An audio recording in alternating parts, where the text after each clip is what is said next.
ಮಾನ್ಯ ಸಭಾಧ್ಯಕ್ಷರೇ, ಮಾಮೂಲಿನಂತೆ ಈ ಅಧಿವೇಶನದಲ್ಲೂ ಕೂಡ ಪೂರಕ ಅಂದಾಜುಗಳ ಮೊದಲನೇ ಕಂತನ್ನು ಮಂಡಿಸಿದ್ದೇನೆ.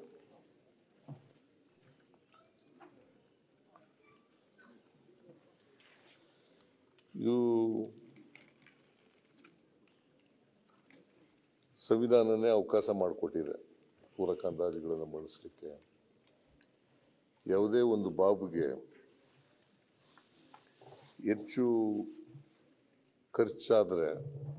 ಖರ್ಚಾಗ್ತಕ್ಕಂಥ ಅನಿವಾರ್ಯತೆ ನಿರ್ಮಾಣ ಆದರೆ ಅಥವಾ ಹೊಸ ಕಾರ್ಯಕ್ರಮಕ್ಕೆ ನಾವು ಈ ವರ್ಷದಲ್ಲಿ ತಗೊಂಡ್ರೆ ಬಜೆಟ್ನಲ್ಲಿ ಹೇಳದೇ ಇರತಕ್ಕಂಥ ವಿಚಾರ, ಬಜೆಟ್ನಲ್ಲಿ ನಾವು ಕೊಟ್ಟಿರ್ತಕ್ಕಂಥ ಹಣ ಸಾಲದೆ ಹೋದರೆ ಅದಕ್ಕೆ ಪೂರಕ ಅಂದಾಜುಗಳ ಮೂಲಕ ಮಾಡ್ಕೊಳ್ಳಲಿಕ್ಕೆ ಆರ್ಟಿಕಲ್ 205 ಸಂವಿಧಾನ ಕಾನ್ಸ್ಟಿಟ್ಯೂಷನ್ನಲ್ಲಿ 205 ಕ್ಲಾಸ್ 1A ನಲ್ಲಿ ಅವಕಾಶವನ್ನು ಕಲ್ಪಿಸಿಕೊಟ್ಟಿದೆ. ಈ ಮೊದಲನೇ ಕಂತು ಸುಮಾರು 3,352 ಕೋಟಿ 57 ಲಕ್ಷ ರೂಪಾಯಿಗಳನ್ನು ಪೂರಕ ಅಂದಾಜುಗಳಲ್ಲಿ ನಾವು ಬೇಡಿಕೆಯನ್ನು ಸದನದ ಮುಂದೆ ಇಟ್ಟಿದ್ದೇವೆ. ಸದನ ಇದನ್ನು ಅಪ್ರೂವ್ ಮಾಡಿಕೊಡ್ಬೇಕಾಗ್ತದೆ.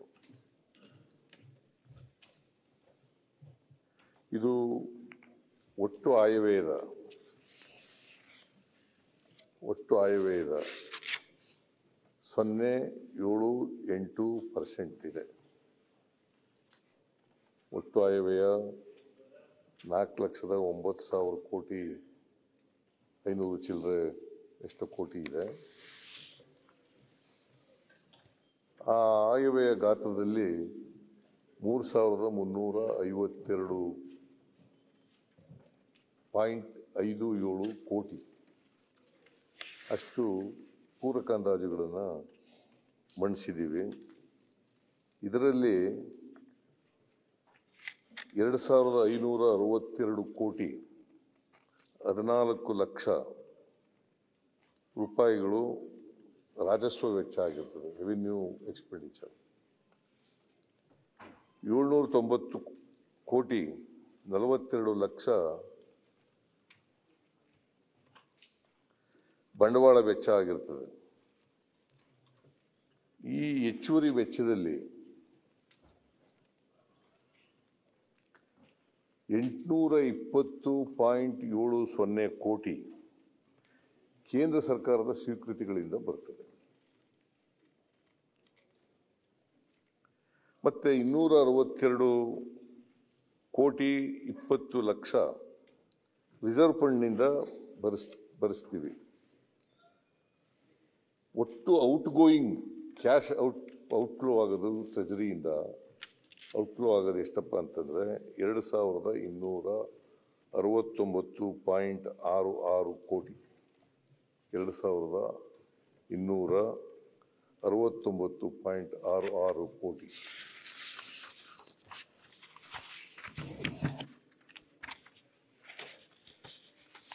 ಇದರಲ್ಲಿ 50 ಕೋಟಿಗಿಂತ ಹೆಚ್ಚು ಖರ್ಚಾಗ್ತಕ್ಕಂಥದ್ದು ಇಲಾಖೆಗಳಲ್ಲಿ.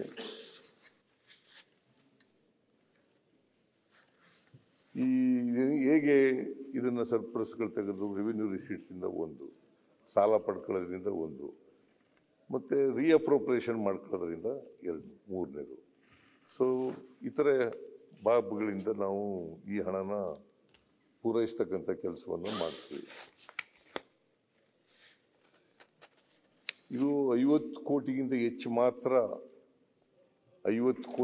ಹೆಚ್ಚು ಮಾತ್ರ ನಾನು ಇಲ್ಲಿ ನಿಮ್ಮ ಮುಂದೆ ಸದನದ ಮುಂದೆ ಇಡಲಿಕ್ಕೆ ಪ್ರಯತ್ನವನ್ನು ಮಾಡ್ತಾ ಇದ್ದೇನೆ. ಖಾತ್ರಿ ವಿವೇಚನಾ ನಿಧಿಗೆ ವರ್ಗಾವಣೆ ಇದೇ ಜಾಸ್ತಿ ಇರೋದು. ಈಗ ನಾವೆಲ್ಲ ಸಾಲ ಮಾಡಿರ್ತೀವಲ್ಲ, ನಾವು ಗ್ಯಾರಂಟಿ ಕೊಟ್ಟಿರ್ತೀವಿ, ಸರ್ಕಾರ ಗ್ಯಾರಂಟಿ ಕೊಟ್ಟಿರ್ತದೆ ಫೈನಾನ್ಸ್ ಡಿಪಾರ್ಟ್ಮೆಂಟ್, ಅದು ವರ್ಗಾವಣೆ ಮಾಡ್ತಕ್ಕಂಥದ್ದು. ಆ ದುಡ್ಡು ಅದು ಟ್ರಾನ್ಸ್ಫರ್ ಟು GRF ಅಂತ ಹೇಳ್ತೀವಿ. GRF ಅಂದರೆ ಏನಪ್ಪ ಅಂತಂದರೆ ಈ ಗ್ಯಾರಂಟಿ ರಿಸರ್ವ್ ಫಂಡ್ ಅಲ್ಲ,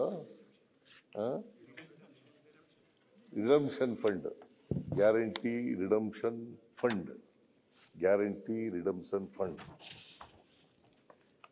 ಇದು ಇಲ್ಲಿಗೆ ವರ್ಗಾವಣೆ ಆಗುತ್ತೆ.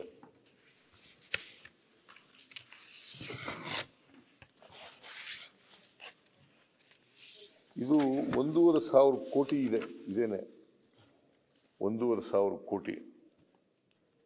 ಅಮೃತ ಯೋಜನೆಗೆ ಅಮೃತ ಯೋಜನೆ 2 ಕೇಂದ್ರ ಮತ್ತು ರಾಜ್ಯದ ಪಾಲು 472 ಕೋಟಿ ಇದೆ.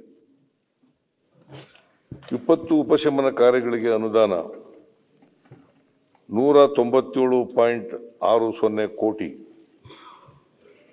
PM ಶ್ರೀ ಯೋಜನೆ ಕೇಂದ್ರ ಮತ್ತು ರಾಜ್ಯದ ಪಾಲು 138.47 ಕೋಟಿ. ಸ್ವಚ್ಛ ಭಾರತ ಅಭಿಯಾನ ಯೋಜನೆ 2ರ ಅಡಿ ನೀರಿನ ಸಂಸ್ಕರಣೆ ನಿರ್ವಹಣೆ ಕೇಂದ್ರ ಮತ್ತು ರಾಜ್ಯ 71.74 ಕೋಟಿ. ಸ್ವಚ್ಛ ಭಾರತ ಅಭಿಯಾನ ಯೋಜನೆ ಕೇಂದ್ರ ಮತ್ತು ರಾಜ್ಯದ ಪಾಲು 66.67 ಕೋಟಿ. ಅಮೃತ ಯೋಜನೆ 1 ಕೇಂದ್ರದ ಪಾಲು 60 ಕೋಟಿ ರೂಪಾಯಿಗಳು. 20 ಶಮನ ಕಾರ್ಯಗಳಿಗೆ ಅನುದಾನ 55 ಕೋಟಿ. 20 ಪರಿಹಾರ ಕಾರ್ಯಗಳಿಗೆ ಅನುದಾನ 52.57 ಕೋಟಿ. ನೋಂದಾಯಿಸಿದ ಪತ್ರಗಳ ಪೂರೈಕೆಯ ವೆಚ್ಚ 50 ಕೋಟಿ. ಒಟ್ಟು 2,664.06 ಕೋಟಿ. ಇತರ ಯೋಜನೆಗಳಿಗೆ 688 ಕೋಟಿ. ಇದಲ್ದೇನೆ 50 ಕೋಟಿ ಅಲ್ಲದೇನೆ ಬೇರೆ ಯೋಜನೆಗಳಿರ್ತಾವಲ್ಲ, ಅವಕ್ಕೆ 10 ಕೋಟಿ 15 ಕೋಟಿ 20 ಕೋಟಿ ಹಿಂಗೆಲ್ಲ ಇರ್ತವೆ. ನಾನು 50 ಕೋಟಿ ಮಾತ್ರ ಯಾವ್ಯಾವ ಬಾಬುಗಳಿಗೆ ಖರ್ಚಾಗ್ತದೆ ಅಂತ ಹೇಳಿದ್ದೀನಿ. ಒಟ್ಟು 3,352.57 ಕೋಟಿ ಆಗ್ತದೆ. ಸೊ ಇದನ್ನ ನಾವು ಪ್ರತಿ ಬಜೆಟ್ ಆದಮೇಲೆ ಪೂರಕ ಅಂದಾಜುಗಳನ್ನು ಮಂಡಿಸ್ತಕ್ಕಂಥದ್ದು. ಮತ್ತು ನಾವು ಖರ್ಚು ಮಾಡಬೇಕಾದ್ರೆ ಈ ಸದನದ ಒಪ್ಪಿಗೆ ಮಾಡಲೇಬೇಕಾಗ್ತದೆ. ಅದರಿಂದ ಈ 3,352.57 ಕೋಟಿ ರೂಪಾಯಿಗಳನ್ನು ಈ ಪೂರಕ ಅಂದಾಜುಗಳ ಮೂಲಕ ಸದನದ ಮುಂದೆ ಇಡ್ತಾ ಇದ್ದೇನೆ. ಮಾನ್ಯ ಸದಸ್ಯರುಗಳು ಸದನ ಇದಕ್ಕೆ ಒಪ್ಪಿಗೆ ಕೊಡಬೇಕು ಅಂತೇಳಿ ಮಾನ್ಯ ಸದಸ್ಯರಲ್ಲಿ ಮನವಿಯನ್ನು ಮಾಡಿ. ಸನ್ಮಾನ್ಯ ಅಧ್ಯಕ್ಷರೇ, ಈ ಪೂರಕ ಅಂದಾಜು ಮೊದಲನೇ ಕಂತದ ಬಗ್ಗೆ ಮುಖ್ಯಮಂತ್ರಿಗಳು ಹೇಳಿದ್ದಾರೆ. ಇದು ನ್ಯಾಚುರಲ್ ಆಗಿ ರೆಗ್ಯುಲರ್ ಆಗಿ ಎಲ್ಲ ಸರ್ಕಾರಗಳು ಕೂಡ ಮಾಡಿದೆ, ಅಡಿಷನಲ್ ಆಗಿ ಮಾಡುವಂಥದ್ದು. ಇಲ್ಲಿ ನಮ್ಮ ರಾಜ್ಯದ ಒಂದು ಆಗುಹೋಗುಗಳ ಬಗ್ಗೆನೇ ಕೂಡ ಹೆಚ್ಚು ಒತ್ತು ಕೊಡುವಂಥದ್ದಕ್ಕೆ ಈ ಬಡ್ಜೆಟನ್ನು ಮಂಡನೆ ಮಾಡೋದು. ನನಗೆ ಆಶ್ಚರ್ಯ ಆಗಿರುವಂಥದ್ದು, ನಿಮ್ಮ ಈ ಪೂರಕ ಅಂದಾಜು ಏನಿದೆ ಇದರಲ್ಲಿ ಬಾಪ್ತು ಐಟಮ್ ನಂಬರ್ 11ನಲ್ಲಿ ವಯನಾಡು ಜಿಲ್ಲೆಯ ಮೆಪ್ಪಾಡಿ ಉಂಟಾದ ಭೂಕುಸಿತದಿಂದ ಹಾನಿಗೊಳಗಾದ 100 ಕುಟುಂಬಗಳಿಗೆ ಪುನರ್ವಸತಿ ಕಲ್ಪಿಸಲು 10 ಕೋಟಿ ಅಂದರೆ 1,000 ಲಕ್ಷಗಳು ಸೇರಿದಂತೆ ಒಟ್ಟಾರೆ 1,056.64 ಲಕ್ಷಗಳನ್ನು NDRF ಅಡಿಯಲ್ಲಿ ರಾಜ್ಯದ ಹೆಚ್ಚುವರಿ ಪಾಲಾಗಿ ಒದಗಿಸಲಾಗ್ತಾರೆ. ಅದರಿಂದ ಅಭಿಯಾಚನೆಯಲ್ಲಿ ಸೇರಿಸಿದೆ ಅಂತ ಹೇಳ್ತೀರಾ.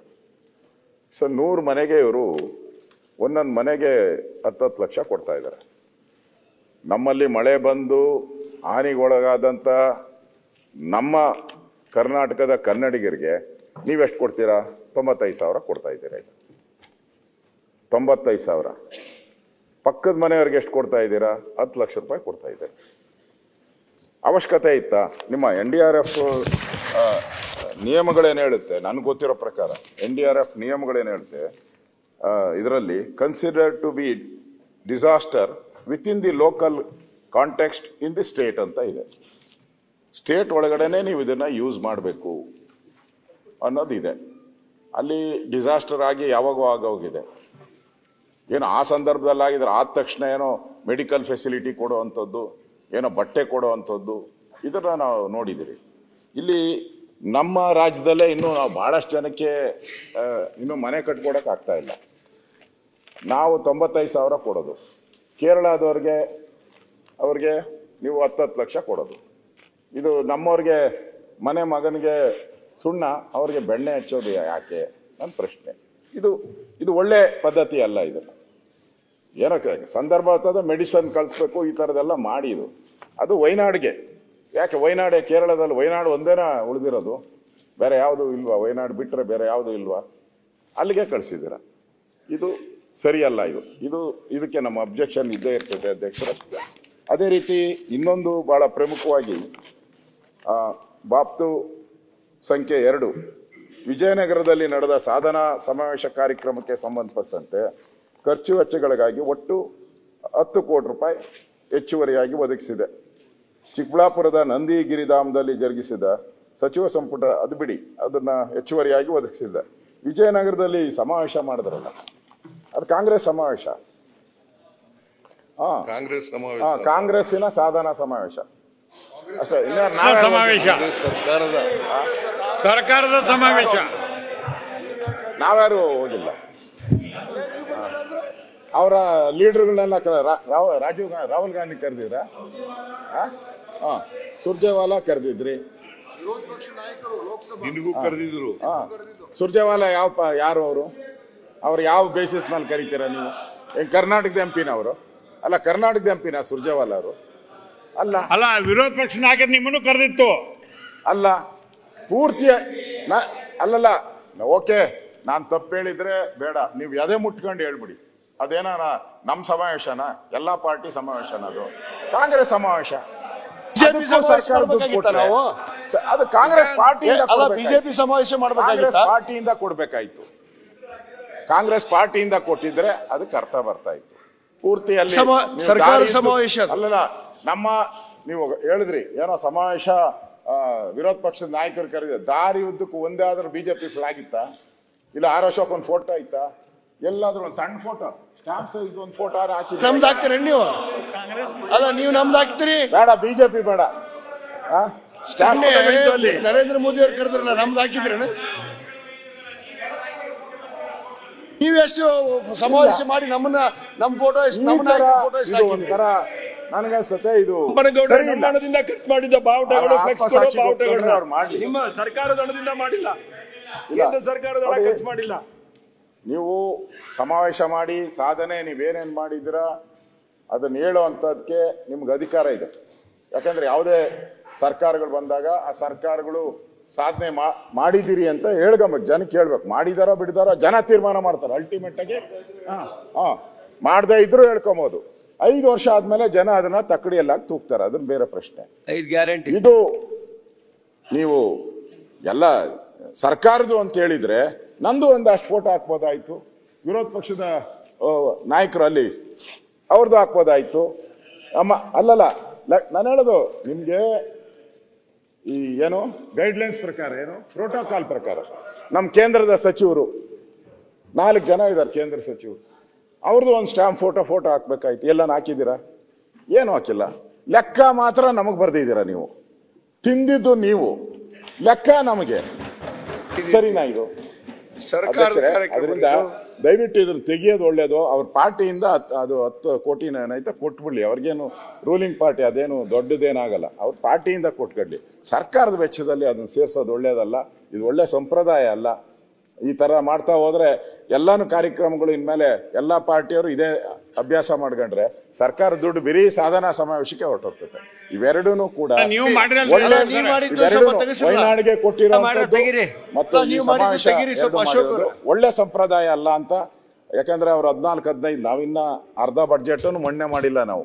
ಅವ್ರು 14-15 ಬಡ್ಜೆಟ್ ಅನ್ನು ಮಂಡನೆ ಮಾಡಿದ್ದಾರೆ. ಅವ್ರಿಗೆ ಇದು ಕಪ್ಪು ಚುಕ್ಕಿ ಆಗ್ತೈತೆ ಅಷ್ಟೇ ನಾನು ಹೇಳೋದು. ಧನ್ಯವಾದ.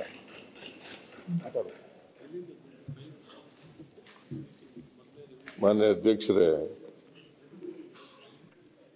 ವಯನಾಡಿನಲ್ಲಿ ದೊಡ್ಡ ಪ್ರವಾಹ ಆಯಿತು, ಮಳೆ ಜಾಸ್ತಿ ಬಂದಿತ್ತು.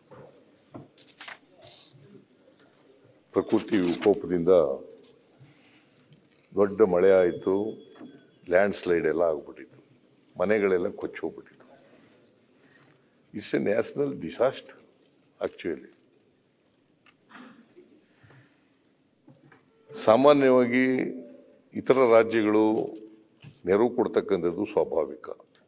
ಬೇರೆ ರಾಜ್ಯಗಳಲ್ಲಿ ಪ್ರವಾಹ ಬಂದಾಗ, ಅನಾಹುತ ಆದಾಗ, ಪ್ರಕೃತಿ ವಿಕೋಪ ಆದಾಗ ಅದರಲ್ಲಿ ನೆರವಿಗೆ ಹೋಗ್ತಕ್ಕಂಥದ್ದು ಸ್ವಾಭಾವಿಕ. ಹಾಗಾಗಿ 10 ಕೋಟಿ ರೂಪಾಯಿನ ಆಗಲೇ ಅನೌನ್ಸ್ ಮಾಡಿದ್ದೆ ನಾನು. ವಯನಾಡಿನಲ್ಲಿ ಮಳೆ ಬಂದು, ಪ್ರವಾಹ ಬಂದು, ಲ್ಯಾಂಡ್ ಸ್ಲೈಡ್ ಆಗಿ ಮನೆಗಳೆಲ್ಲ ಕೊಚ್ಚೋಗಿ ಜನಗಳೆಲ್ಲ ಸತ್ತು ಹೋಗಿದ್ರಲ್ಲ, ಆಗಲೇ ಅನೌನ್ಸ್ ಮಾಡಿದ್ದೆ. ಆ 10 ಕೋಟಿ ರೂಪಾಯಿನ ಸರ್ಕಾರ, ಯಾವುದೇ ಸರ್ಕಾರ ಇರಲಿ, ನೀವು ಕೊಡ್ತಕ್ಕಂಥದ್ದು ತಪ್ಪು ಅಂತ ಹೇಳ್ತಾರಲ್ಲ ಇವರು. ನೀವಿದ್ದಾಗಲೂ ಕೊಟ್ಟಿದ್ದೀರಿ, ನಾವಿದ್ದಾಗಲೂ ಕೊಟ್ಟಿದ್ದೀವಿ, ಕೇಂದ್ರ ಸರ್ಕಾರನೂ ಕೊಟ್ಟಿದೆ, ನಾವು ರಾಜ್ಯ ಸರ್ಕಾರಗಳು ಕೊಟ್ಟಿದ್ದೀವಿ, ಬೇರೆ ರಾಜ್ಯಗಳು ಕೊಟ್ಟಿದ್ದಾವೆ. ಅದರಿಂದ ಉದಾರಿತನ ಇರಬೇಕಲ್ಲ, ಆ ಮಾನವೀಯತೆ ಇರಬೇಕಲ್ಲ. ಒಟ್ಟಿಗಿಚ್ಚೋರಿಗೆ ನಾವು ಒಕ್ಕೂಟದ ವ್ಯವಸ್ಥೆ, ಒಕ್ಕೂಟದ ವ್ಯವಸ್ಥೆಯಲ್ಲಿ ಇರ್ತಕ್ಕಂಥ ಎಲ್ಲಿ ಆಗೈತೆ ಅಲ್ಲಿ ಕೊಡ್ತಾರೆ, ಎಲ್ಲಿ ಆಗಿದೆ ಅಲ್ಲಿ ಕೊಡ್ಬೇಕಲ್ಲ. ಅದು ಬೇರೆ. ಬೇರೆ ಈ ರಾಜ್ಯದಲ್ಲಿ ಇರ್ತಕ್ಕಂಥದಕ್ಕೆ ಇಲ್ಲಿ ಪ್ರಕೃತಿ ವಿಕೋಪದಿಂದ ಪ್ರವಾಹ ಬಂದ್ರೆ, ಈಗ 2019 ಅನಿಸುತ್ತೆ ಸೆಪ್ಟೆಂಬರ್ನಲ್ಲಿ ದೊಡ್ಡ ಮಳೆ ಬಂತು. ಬೇರೆ ರಾಜ್ಯಗಳೆಲ್ಲ ಸಹಾಯ ಮಾಡಿದ್ದೇವೆ ನಮ್ಮ ರಾಜ್ಯಕ್ಕೆ. ಬೇರೆ ಇಂಡಸ್ಟ್ರಿಯಲಿಸ್ಟ್ಗಳೆಲ್ಲ, ಕಾರ್ಪೊರೇಟ್ ಬಾಡಿಗಳೆಲ್ಲ ಸಹಾಯ ಮಾಡಿದ್ದಾವೆ. ಯಡಿಯೂರಪ್ಪನವರು ಆಗ ಮುಖ್ಯಮಂತ್ರಿ ಆಗಿದ್ದಾಗ ಬಹಿರಂಗವಾಗಿ ಸಹಾಯವನ್ನ ಬೇಡಿದ್ರು. ಅದರಿಂದ ಒಂದು ರಾಜ್ಯ ಸರ್ಕಾರ ಇನ್ನೊಂದು ರಾಜ್ಯಕ್ಕೆ ಸಹಾಯ ಮಾಡ್ತಕ್ಕಂಥದ್ದು ತಪ್ಪು ಅನ್ನೋದಾದ್ರೆ, ನಾವು ಒಕ್ಕೂಟದ ವ್ಯವಸ್ಥೆಯಲ್ಲಿ ಇದ್ದೀವಲ್ಲ,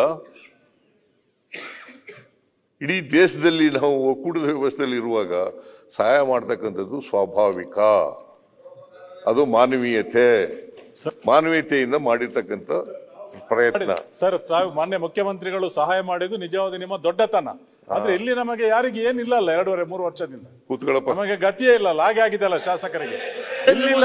ಕೊಡ್ತೇವೆ ನೀವು. ನಿಮ್ ನರೇಂದ್ರ ಮೋದಿ ಕೇಳ್ರಿ, ಹೇಳ್ತಾರೆ. ಯಾಕೆ ನಾವು ಕರ್ನಾಟಕದಲ್ಲಿ ಅದರಿಂದ ನರೇಂದ್ರ ಮೋದಿ ಕೇಳಿ. ನರೇಂದ್ರ ಮೋದಿ ನಮ್ಮ ಮುಖ್ಯಮಂತ್ರಿಗಳು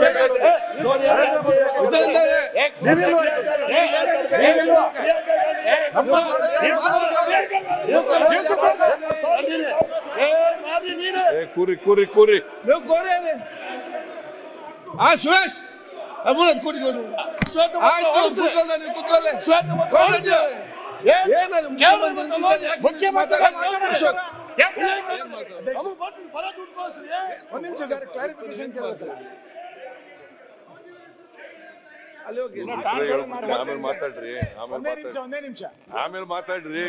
ಒಂದೇ ನಿಮಿಷ ಒಂದು ಕ್ಲಾರಿಫಿಕೇಶನ್ ಸರ್.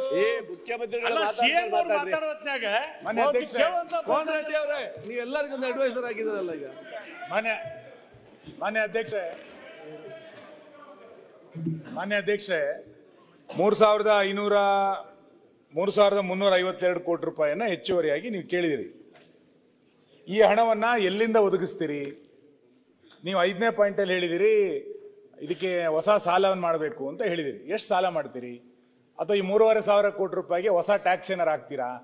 ಸಾಲ ಮಾಡೋದಾದ್ರೆ ಎಷ್ಟು ಸಾಲ ಮಾಡ್ತೀರಿ ಅನ್ನೋದನ್ನು ಸ್ಪಷ್ಟ ಮಾಡಬೇಕು. ಇದ್ರಲ್ಲಿ ಎಲ್ಲೂ ಅದು ಸ್ಪಷ್ಟತೆ ಇಲ್ಲ. ಅದೇ ಯಾವ್ದ್ರಲ್ಲಿ ಉಳಿತಾಯ ಅಂದ್ರೆ ಇನ್ಯಾವ್ದ್ರಲ್ಲಿ ಬಜೆಟ್ ಅಲ್ಲಿ ಇನ್ಯಾವ ಡಿಪಾರ್ಟ್ಮೆಂಟ್ ಅಲ್ಲಿ ಕಟ್ ಮಾಡ್ತೀರಿ? ಇದನ್ನೊಂಚೂರು ಸ್ಪಷ್ಟ ಮಾಡಿದ್ರೆ ಗೊತ್ತಾಗತ್ತೆ. ಈಗ ಮಾನ್ಯ ಅಧ್ಯಕ್ಷರೇ, ನನಗೆ ಬಹಳ ಆಶ್ಚರ್ಯ ಆಗ್ತಾ ಇದೆ. ಯಾವಾಗಲೂ ಕೂಡ ಇವ್ರ ಸರ್ಕಾರ ಇದ್ದಾಗಲೂ ಕೂಡ ಪೂರಕ ಅಂದಾಜುಗಳನ್ನ ಮಂಡಿಸಿದ್ದೀರಿ. ಅವ್ರು ಹೇಳೋದ ಪ್ರಕಾರ ಎಲ್ಲಿಂದ ಬರ್ತದೆ ದುಡ್ಡು? ರಿಅಪ್ರೋಪ್ರಿಯೇಷನ್ ಇಂದ ಮಾಡ್ತೀವಿ, ತೆರಿಗೆ ಹೆಚ್ಚು ಮಾಡ್ತಕ್ಕಂಥದ್ದು ಮಾಡ್ತೀವಿ, ಸಾಲ ಮಾಡ್ಬೇಕಾದ್ರೆ ಅಗತ್ಯ ಬಿದ್ದರೆ ಸಾಲ ಮಾಡ್ತೀವಿ. ಕೂತ್ಕೊಳ್ಳಿ ಆಯ್ತಲ್ಲ, ಅದನ್ನೇ ಸಮರ್ಥನೆ ಮಾಡ್ಕೊಂಡ್ರೆ ಕೂತ್ಕೊಳ್ಳಿ. ಈಗ ಸಮರ್ಥನೆ ಮಾಡ್ಕೊಳ್ಳೋದಲ್ಲ, ಪೂರಕ ಅಂದಾಜುಗಳು ಮಂಡಿಸ್ಲಿಕ್ಕೆ ಆರ್ಟಿಕಲ್ 205 ಕ್ಲಾಸ್ 1A ಅವಕಾಶ ಕಲ್ಪಿಸ್ಕೊಡ್ತದೆ. ಮತ್ತೆ ಅದು ಹೇಳಲಿಲ್ಲ ಅಂತ ಎಲ್ಲಿಂದ ಬರ್ತದೆ ಅಂತಂದ್ರೆ, ತೆರಿಗೆ ವಸೂಲು ಮಾಡೋದ್ರಲ್ಲಿ ಹೆಚ್ಚು ಮಾಡ್ತೀವಿ, ತೆರಿಗೆ ರಿಸೀಟ್ಸು ಜಾಸ್ತಿ ಆಗುತ್ತೆ, ನಂಬರ್ 1. ನಂಬರ್ 2, ರಿಅಪ್ರೋಪ್ರಿಯೇಷನ್ ಮಾಡ್ತೀವಿ. ರೀಅಪ್ರೋಪ್ರಿಯೇಷನ್ ಮಾಡ್ತೀವಿ. ಮೂರನೇದು, ಸಾಲ ಮಾಡಬೇಕಾದಂತ ಅಗತ್ಯ ಬಿದ್ದರೆ ಸಾಲನು ಮಾಡ್ತೀವಿ. ಆಮೇಲೆ ಉಳಿತಾಯ ಯಾವ ಇಲಾಖೆಯಲ್ಲಿ ಉಳಿತಾಯ ಆಗ್ತದೆ ಆ ದುಡ್ಡನ್ನ ಖರ್ಚು ಮಾಡ್ತೀವಿ. ನೀವು 3%, 4%, 5% ಪೂರಕ ಅಂದಾಜುಗಳು ಮಂಡಿಸಿದ್ದೀರಿ. ಈಗ ಪೂರಕ ಅಂದಾಜುಗಳು ಮೊದಲನೇ ಕಂತಿನಲ್ಲಿ 0.78% ಅಷ್ಟೇ. ಎಲ್ಲಿಂದ ಬರ್ತದೆ ಅಂತಂದ್ರೆ ರೀಅಪ್ರೋಪ್ರಿಯೇಷನ್ ಮಾಡೋದ್ರಿಂದ ಬರ್ತದೆ, ತೆರಿಗೆ ರಿಸೀಟ್ಸ್ ನಿಂದ ಬರ್ತದೆ, ಸಾಲ ಮಾಡೋದ್ರಿಂದ, ಸಾಲ ಅಗತ್ಯ ಬಿದ್ದರೆ ಸಾಲ ಮಾಡೋದ್ರಿಂದ ಬರ್ತದೆ. ಸೊ ಇದು ಈ ಬಾಬ್ಗಳಿಂದ ನಾವು ಈ ಸಪ್ಲಿಮೆಂಟರಿ ಎಸ್ಟಿಮೇಟ್ಸ್ ನಲ್ಲಿ ಖರ್ಚಾಗ್ತಕ್ಕಂಥ ಹಣವನ್ನು ಸರಿದೂಗಿಸ್ತಕ್ಕಂಥ ಕೆಲಸವನ್ನು ಮಾಡುತ್ತೇವೆ. ನಂಬರ್ 1. ನಂಬರ್ 2, ಫೆಡರಲ್ ಸ್ಟ್ರಕ್ಚರ್ನಲ್ಲಿ ಒಂದು ರಾಜ್ಯದಲ್ಲಿ ಕಷ್ಟದಲ್ಲಿದ್ದಾಗ ಇನ್ನೊಂದು ರಾಜ್ಯ ಸಹಾಯ ಮಾಡ್ತಕ್ಕಂಥದ್ದು ಸ್ವಾಭಾವಿಕ. ಅದು ಮೊದಲಿಂದ ನಡೆದು ಬರ್ತಕ್ಕಂಥ ಇದು ಪದ್ಧತಿ.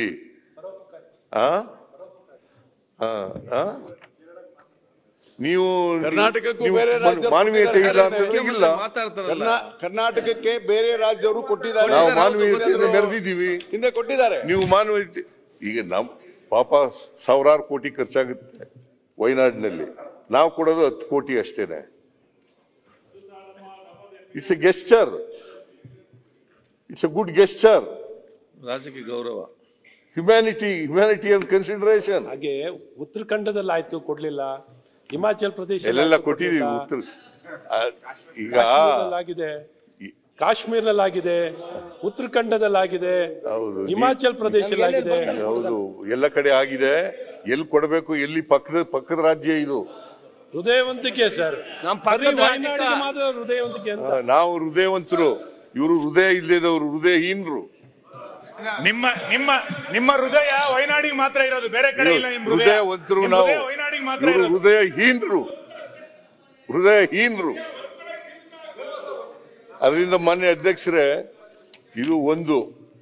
ಎರಡನೇದು, ವಿಜಯನಗರದಲ್ಲಿ ಇವರು ಹೇಳಿರೋದು, ಈಗ ಸಾಧನಾ ಸಮಾವೇಶ, ಕಾಂಗ್ರೆಸ್ ಸರ್ಕಾರದ ಸಾಧನಾ ಸಮಾವೇಶ. It is not A party function. Congress ಸರ್ಕಾರದ ಸಾಧನಾ ಸಮಾವೇಶ. ಅದರಿಂದ ಇವ್ರಿಗೂ ಕರೆದಿದ್ದು ನಾವು, ಅಶೋಕ್ ಅವ್ರಿಗೂ ಕರೆದಿದ್ದು, ಇವ್ರಿಗೂ, ನಮ್ಮ ಯಾರು ನಾರಾಯಣ ಸ್ವಾಮಿ ಅವ್ರಿಗೂ ಕೂಡ ಕರೆದಿದ್ದು. ನೀವು ಬರಲಿಲ್ಲ, ಬರ್ಬೇಕಾಗಿತ್ತು ನೀವು. ಕಾಂಗ್ರೆಸ್ ಸರ್ಕಾರದಾಗಿತ್ತು. ಈಗ ಮೊನ್ನೆ ಪ್ರಧಾನಮಂತ್ರಿಗಳು ಬಂದಿದ್ರು, ಮೆಟ್ರೋ ಎಂತದು ಎಲ್ಲೋ ಲೈನ್ ಉದ್ಘಾಟನೆ ಮಾಡಕ್ ಬಂದಿದ್ರು. ನೀವೆಲ್ಲ ಬಾವುಟಗಳು ಹಾಕೊಂಡಿದ್ರಲ್ಲ, ಯಾಕೆ ಹಾಕೊಂಡಿದ್ರಿ? ನಿಮ್ ಫಂಕ್ಷನ್ ನಮ್ಮ ಪಾರ್ಟಿಯಿಂದ ಜೈಬಿಂದ ಹಾಕೊಂಡು ಮಾಡಿರೋದು, ನಾವ್ ಎಷ್ಟು ಗೊತ್ತಾ ಖರ್ಚು ಮಾಡೋದು? 87.37%. ನಮ್ಮ ಪಾಲು 77.37. ನೀವು ಖರ್ಚು ಮಾಡೋದು 13.63. ಸರ್ ಮಾತಾಡ್ಬೋದು ಸರ್? ಏನ್ ಮಾತಾಡ್ತೀರಿ? ಕೂತ್ಕೊಳ್ಳಿ ಪ್ಲೀಸ್. ನಾವು ಮಾತಾಡುವಾಗ ಮಧ್ಯದಲ್ಲಿ ನಾ ಇನ್ನೂ ಮುಗಿಸಿಲ್ಲ, ಆಮೇಲೆ ಮಾತಾಡಿ. ನಾ ಇನ್ನೂ ಮುಗಿಸ್ತಿಲ್ಲ, ಮಧ್ಯದಲ್ಲಿ ಇದ್ರೆ ಏನಿಲ್ಲ. ಈಗ ಅಶೋಕ ಮಾತಾಡ್ತಾ ಇದ್ರು, ಇಲ್ಲಿ ತೀರ್ಮಾನ ಆಗಿದೆ ಅಂತ ಹೇಳ್ತಾ ಇದ್ರು. ಲೀಡರ್ ಆಫ್ ದಿ ಅಪೋಸಿಷನ್ ಮಾತಾಡುವಾಗ, ಮುಖ್ಯಮಂತ್ರಿಗಳು ಮಾತಾಡುವಾಗ ಅವರು ಈಲ್ಡ್ ಆದ್ರೂ ಮಾತ್ರ ಮಾತಾಡಬೇಕು, ಅಲ್ದೇವ್ರು ಮಾತಾಡಬಾರ್ದು. ನಾನು ಈಲ್ಡ್ ಆಗಿಲ್ಲ.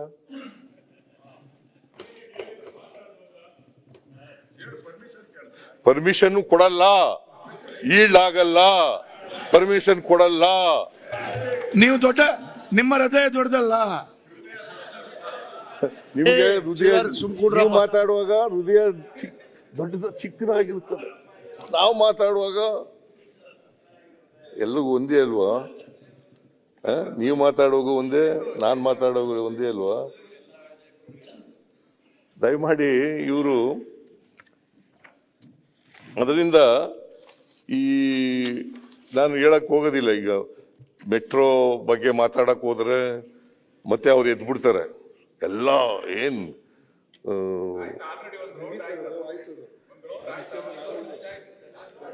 ಚರ್ಚೆ ಆಯ್ತಾ? ಚರ್ಚೆ ಆಗಿದೆ ಅಂತ ಬೇಡ ನಾನು ಮಾತೆ. ಅದರಿಂದ ಮಾನ್ಯ ಅಧ್ಯಕ್ಷರೇ, ಇದು ಸರ್ಕಾರದ ಸಾಧನಾ ಸಮಾವೇಶ ಅನೇಕ ಕಡೆಗಳಲ್ಲಿ ಮಾಡಿದ್ದೀವಿ. ನಾಟ್ ಓನ್ಲಿ ವಿಜಯನಗರ ಅಲ್ಲ, 2 ವರ್ಷದ್ದು ಸಾಧನಾ ಸಮಾವೇಶ ಮಾಡಿದ್ದು. ಅಲ್ಲಿ ನಾವು 2 ವರ್ಷ ಸರ್ಕಾರ ಪೂರೈಸಿತು, ಹಾಗಾಗಿ ಸಾಧನಾ ಸಮಾವೇಶ ಮಾಡಿದ್ದು. ಇವ್ರನ್ನೂ ಕರೆದಿದ್ದು, leader of the opposition in the lower house, leader of the opposition in the upper house, ಅವ್ರನ್ನೂ ಕೂಡ ಕರೆದಿದ್ದು. ಅವರಿಬ್ಬರು ಬರಲಿಲ್ಲ. ಬೇರೆಯವ್ರನ್ನೂ ಕೂಡ ಕರೆದಿದ್ದು, ಬೇರೆ ಕೇಂದ್ರದ ಮಂತ್ರಿಗಳನ್ನೂ ಕೂಡ ಕರೆದಿದ್ದು. ಇನ್ವಿಟೇಷನ್ ನೋಡಿ, ತೆಗೆದು ನೋಡಿ. ಯಾವ ಫಂಕ್ಷನ್ಗೂ ಕೂಡ ಬರಲ್ಲ ಇವರು. ಬಂದು ಅಲ್ಲಿ ಮಾತಾಡಬೇಕಾಗಿತ್ತು. ಬಂದು ಇಲ್ಲ ನೀವು ಹೇಳ್ತಾ ಇರೋದು ಸುಳ್ಳು, ಈ ಸಾಧನೆಗಳನ್ನೆಲ್ಲ ಮಾಡಿರ್ತಕ್ಕಂಥದ್ದು ಸುಳ್ಳು ಅಂತ ಹೇಳ್ಬೇಕಾಗಿತ್ತಲ್ಲ. ಬಂದು ಜನ ಒಡೆಯರು ಹೋಗ ಅವ್ರಿಗೆ ನೈತಿಕತೆ ಇಲ್ಲ ಬಂದು ಹೇಳಲಿಕ್ಕೆ. ಮಾತಾಡ್ಬೇಡಿ ಕೂತಲ್ಲಿಂದ. ಅದರಿಂದ ಮಾನ್ಯ ಅಧ್ಯಕ್ಷರೇ, ನಾವು ಇದು ಸರ್ಕಾರಿ ಫಂಕ್ಷನ್, ಅದಕ್ಕೆ 10 ಕೋಟಿ ರೂಪಾಯಿನ ಖರ್ಚು ಮಾಡಿದ್ದೀವಿ. ಅದನ್ನ ಇಲ್ಲಿ ಸಪ್ಲಿಮೆಂಟರಿ ಎಸ್ಟಿಮೇಟ್ ನಲ್ಲಿ ತಗೊಬಂದಿದ್ದೀವಿ. ಇದು ಸದನ ಒಪ್ಪಿಗೆ ಕೊಡಬೇಕು ಅಂತೇಳಿ ಕೇಳಿದ್ದೀವಿ. ಆಮೇಲೆ 10 ಕೋಟಿ ವಯನಾಡಿಗೆ ನಾವು ಖರ್ಚು ಮಾಡಿದ್ದೀವಿ, ಅದನ್ನು ಕೂಡ ತಂದಿದ್ದೀವಿ. ಅದರಿಂದ ಇದು ಮಾನವೀಯತೆ ದೃಷ್ಟಿಯಿಂದ ಮಾಡಿರ್ತಕ್ಕಂಥ ಖರ್ಚು. ಈ ಖರ್ಚಿಗೆ ತಾವೆಲ್ಲ ಮಾನ್ಯ ಸದಸ್ಯರುಗಳು, ಈ ಕಡೆಯವರು ಆ ಕಡೆಯವರು ಒಪ್ಪಿಗೆ ಕೊಡಬೇಕು ಅಂತೇಳಿ ನಿಮ್ಮಲ್ಲಿ ಮನವಿ ಮಾಡಲಿಕ್ಕೆ ಬಯಸ್ತೀನಿ. ನ್ಯೂಸ್ ಫಸ್ಟ್, ನಿರ್ಭೀತಿಯಿಂದ ನಿಮ್ಮ ಪರವಾಗಿ.